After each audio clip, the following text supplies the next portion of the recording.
You always do. You call me 3 in the morning. See if I get that lighting on, huh? It's not disturbing the bottles and The bottles are all disturbed. Maybe a little bit.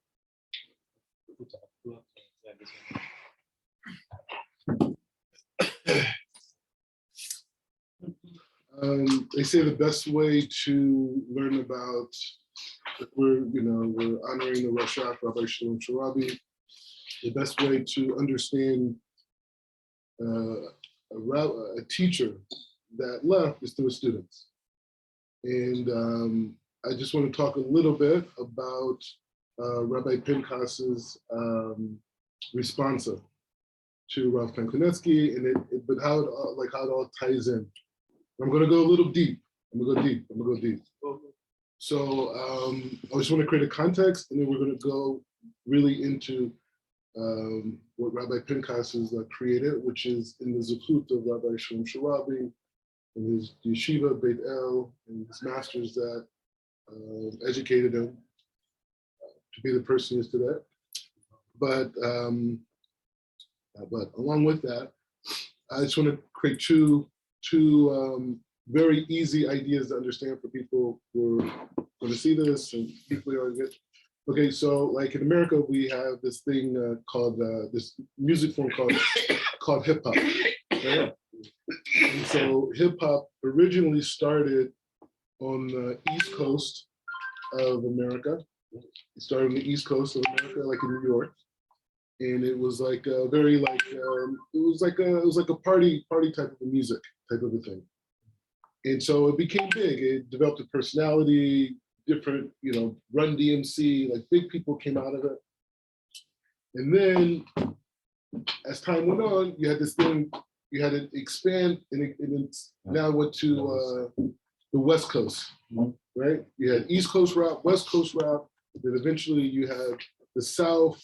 So you had the West Coast rap, you had like Tupac and Snoop Dogg and Dr. Dre, and then you had the Southern rap, and you have like, actually you could say like you could even say the Midwest. You had the Midwest, right? You had Bone Thugs and Harmony, you had the South, you had Master P, you had all these different points. The point is saying that on one level, you can look at all these different forms of rap or hip hop being expressed. You can say, oh, wow, there's music, it's creativity. But really, it was really Black people talking to each other for the first time. Because Black people were very isolated, even though there's all these Black people, but because of slavery and because of segregation, there wasn't a context of them communicating with each other, even to this day on certain levels. And so that music art form allowed these people to kind of communicate. And out of that, a lot of other advances and different things came out of it. So that's one point. The second point, and this is something that, leads into both ideas, but this is something that I've thought about, but really since coming to Bastina Kadisha and learning, it really allowed me to have the courage to ask the question is like, why is the Black experience so different than almost any other group of people on planet Earth? Like, why is that? Like, why, if Hashem creates everything, why is it that people of darker complexion have a completely different experience? I'm talking about in our generation, the 20th century, 21st century.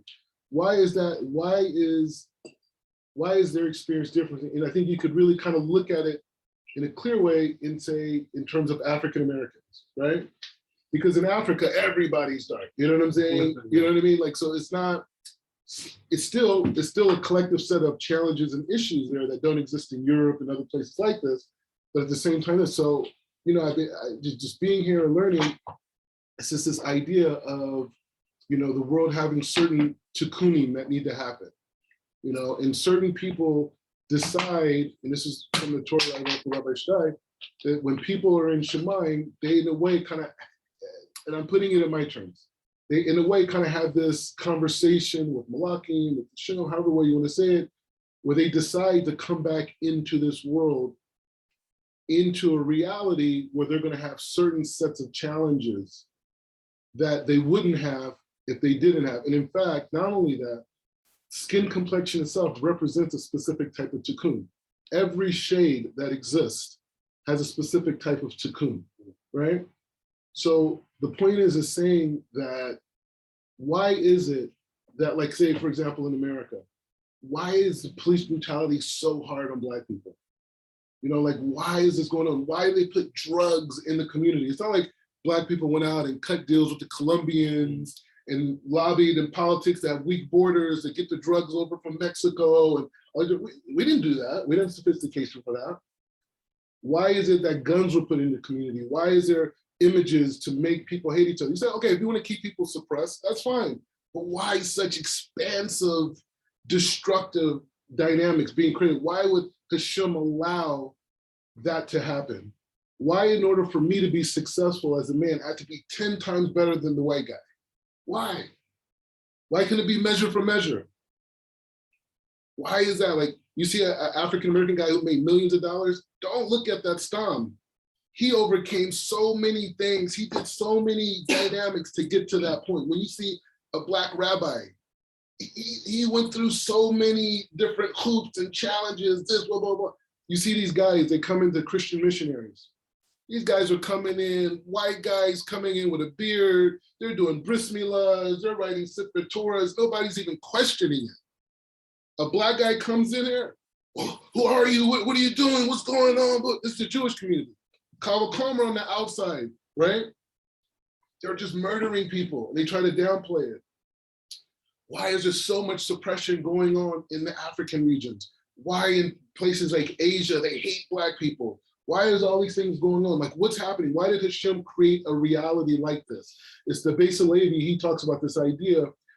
He wrote this kuntras on Bitachon, and he talks about, he says, if you're inside of a wooden house and someone is hitting your wooden house with a hatchet, he says, only a fool will come outside of his house and yell at the hatchet. Not the person who's holding the hatchet, right?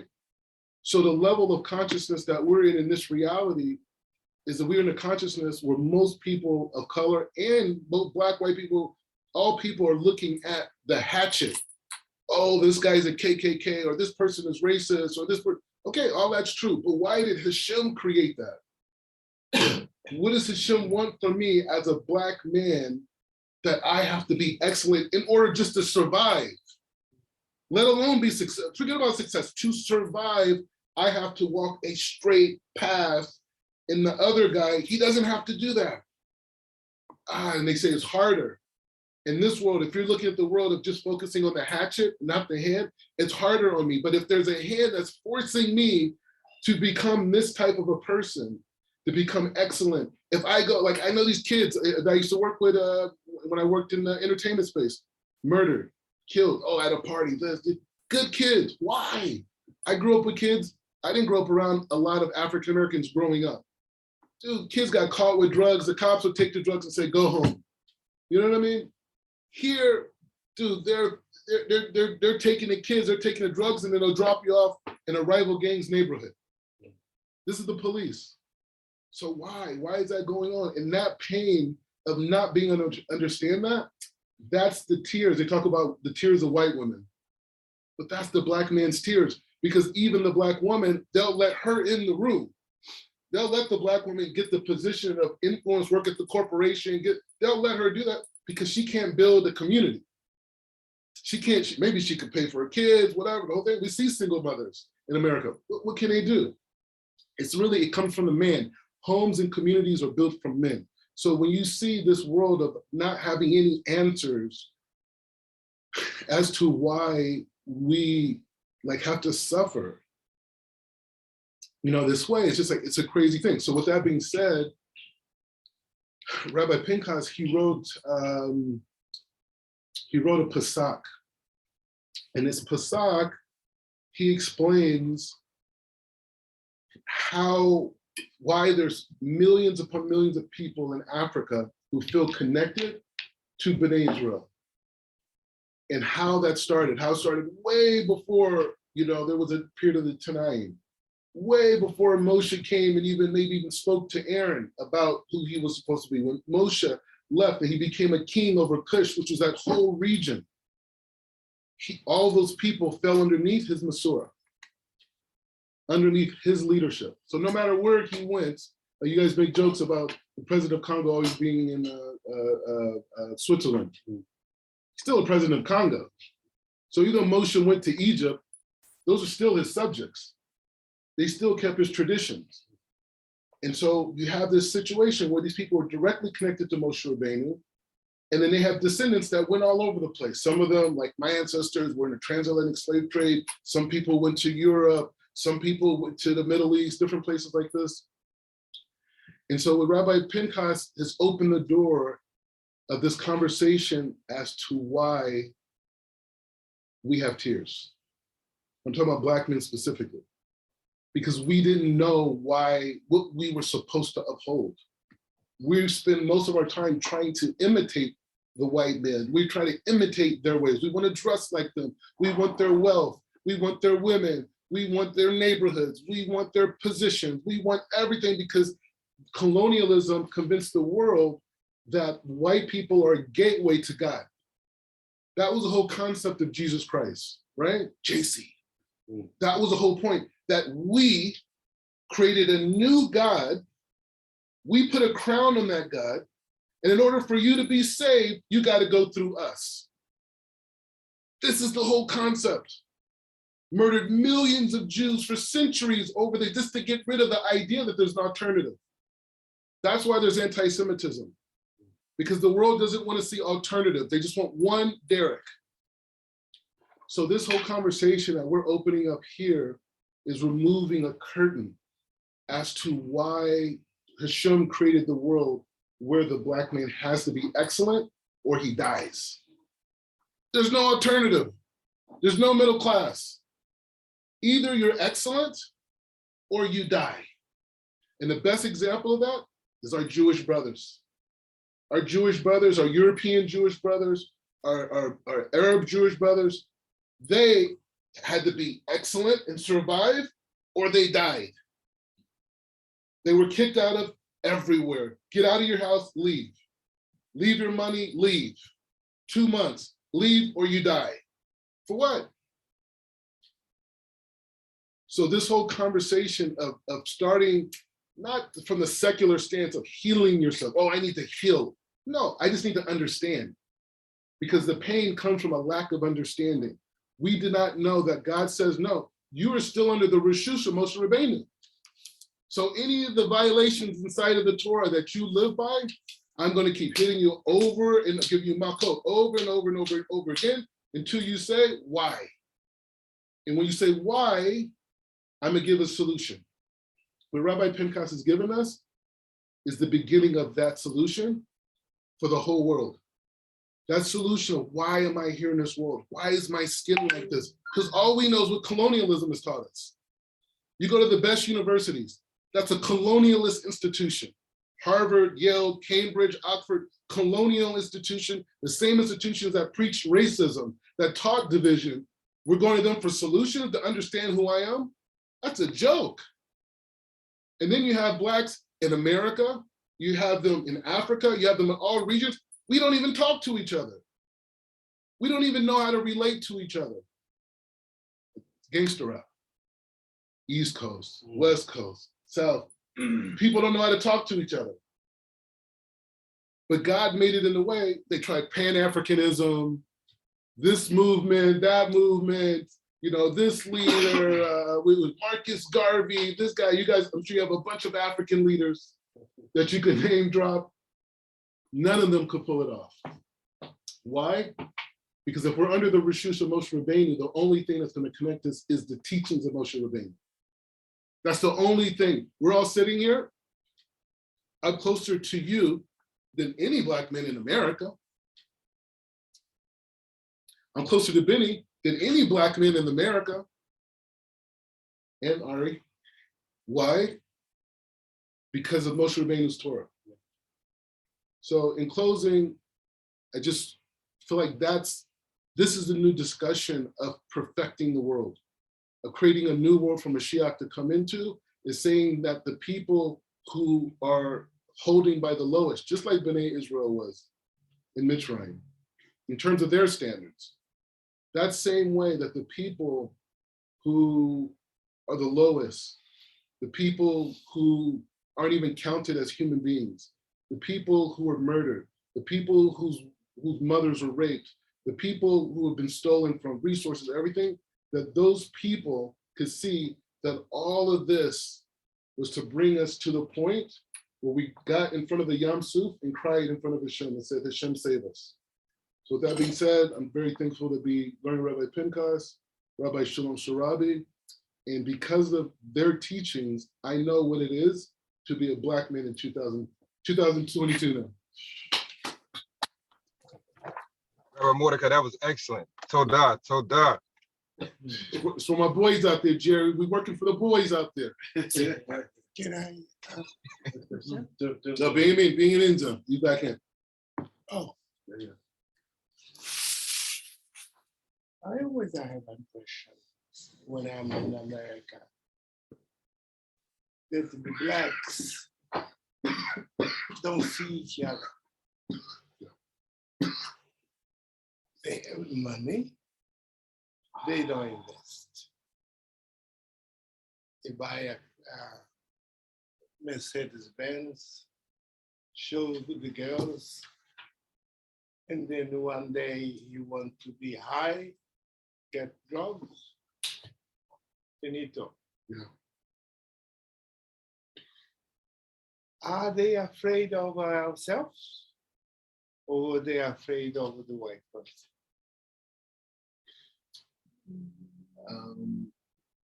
I would say that the one thing that Africans and African Americans have in common is that we were given so many gifts, but because there's been no purpose to our wealth, there's been no purpose to our education, other than just imitating someone else. So it's almost like meaningless. It's like a guy, he's a drug dealer, right? Yeah. He's making millions of dollars. He could feed his whole neighborhood. Yeah. He can't even think that way because his money is worthless. His money is meaningless. And I say one last point, and I think this is a very, very big point for people of color that come close to Judaism or the Torah, specifically the 613 mitzvot, and what exists now currently. It's an interesting midrash. It's this rabbi, actually, it was rabbi in America, a Black rabbi, Rabbi Rishon, Shash Rishon. Interesting that he grew up in Crown Heights, interesting, but he brought me this midrash. This was like probably a year ago, and it's always stuck in my head. And he said he brought this midrash, so it says that Avraham was promised that his future generations will leave Mitzrayim with great wealth. So on the Peshat level, they went inside of the houses during the times of darkness, saw it, and then before they left, they took all the wealth with them, right? So that was the wealth. But he brought me a midrash that says, no, the wealth that B'nai Israel left with was the mixed multitudes. Was the mixed multitudes. Why? He said because the mixed multitudes were already assimilated into normal lives, and B'nai Israel has been in slavery for the last 210 years, living as slaves. So a person who's living as a slave, how does he actualize being a normal person? Like how long does that take? How long does it take African Americans to still dealing with slavery? It's still even in the mind. You know what I'm saying? So the point is saying that the Jews that exist today have structures, they have families, they have communities, they have learning institutions. That's there for us to learn from because we're coming out of slavery. We're coming out of that. So how do we assimilate the traditions of Moshe Rabbeinu? How do we do it? Right? We do it through the Torah Shabbat Peh. We do it through the Sod, and we do it through conversations and learning from what's already been established before us. Like Rabbi Shaddai, he's learned from Gedolim. So now that he's learned from Gedolim, now he can empower other people to become Gedolim. But he didn't come up on his own. He's giving you a Masorah from Moshe Rabbeinu, through his teachers. And God willing, into Mashiach. But the point is just saying that we have to see and be humble to see that, you know what, even though we could see the light, we don't know how to fully access it at this point. And we need to see the people around us, because a lot of people want us to say like, oh, you know, Black people are the real Jews. What are you talking about? Jews cover every color shade of the spectrum, because every shade of the spectrum has a tikkun. So you can't take one shade out and say, well, this one shade. That's not how we think. We're here to correct things. So I think to answer Rabbi Benjamin's question is just to say that at the end of the day, wealth, this is the last point. It just gave this. Okay, so there's a really, really powerful idea, and I think this answers the whole thing. On Pesach, which is coming up. Okay, so that's coming up, right? So on Pesach, we have 4 cups of wine. And so when I was in yeshiva, our rabbi was teaching us the Maharal. He talks about the 4 cups of wine and deeper meaning. So he said the first cup of wine took us away from the harsh slavery that we experienced in Mitzrayim, like the really harsh slavery, the hardest part of the slavery. The first cup of wine takes away from that. The second cup of wine takes us away from the segregation that still existed after the harsh slavery. The third cup of wine represents freedom. Now the halakha says between the third cup of wine and the fourth cup of wine, you can't drink anything else. The fourth cup of wine is freedom to serve Hashem. So when you look at the Black African-American experience, we got out of the harsh slavery on the plantation. We got out of segregation during Jim Crow, and we were given freedom. But it's not complete unless you have the freedom to serve Hashem. If you don't have freedom just to serve Hashem, you go back to the harsh slavery you impose on yourself. And that's why you can't drink anything between it. So people can be free, but if they don't have the avoda in their mind to serve Hashem, they're even worse of a slavery than they were when they were under captivity by their oppressors.